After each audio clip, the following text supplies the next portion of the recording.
பேரன்பு கொண்ட கிரிக்கெட் ஆர்வலர்கள் அனைவரையும் பாஸ் கிரிக்கெட் மீடியா சார்பாக வருக வருக என அன்போடு வரவேற்கிறேன்.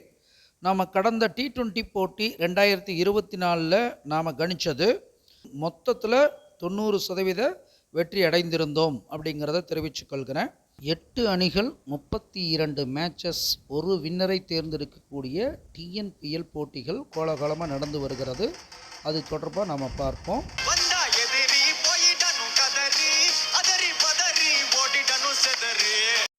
TNPL 9வது மேட்ச்சு நெல்லை அணிக்கும் சேலம் அணிக்கும் இடையிலான போட்டி. சேலத்தில் நடக்கிற கடைசி லீக் போட்டின்றனால சேலம் அதில் வெற்றி பெறணும்னு முனைப்பு காட்டுவாங்க. இருந்தாலும் நெல்லை அணி வெற்றி பெறுமான்னு தான் கேள்வி வந்தது. நெல்லையுடைய அதிபதி பார்த்திங்கன்னா 2ஆம் இடத்துல நட்பு பலத்தில் இருக்கிறது சிறப்பு. அதே போல் 2ஆம் அதிபதி லக்னத்தில் பொன் இருப்பதும் அதுவும் சிறப்பு.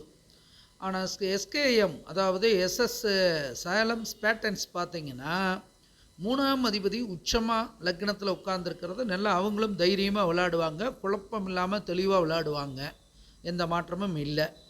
ஆனால் மந்தன் நோக்கி வருவது தான் குழப்பத்துக்கு காரணமாக இருக்கும்.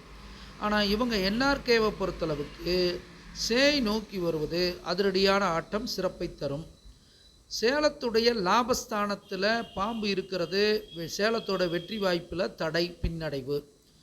NRK நெல்லையுடைய லாபஸ்தானத்தில் உச்சமால் இருப்பது NRKவுக்கு கொஞ்சம் கூடுதல் சிறப்பாக இருக்கிறது. ஸோ இந்த போட்டியை பொறுத்தளவுக்கு நெல்லை அணி சேலத்தில் என்னதான் போட்டிகள் பயங்கரமாக இருந்தாலும் அவங்களும் டஃப் கொடுத்தாலும் நெல்லை அணி வெற்றி பெற்று அடுத்த லெவலுக்கு போகுங்கிறத சொல்லிக்கிறேன். அனுமானிப்பது நாம், தீர்மானிப்பவன் இறைவன். நன்றி, வணக்கம்.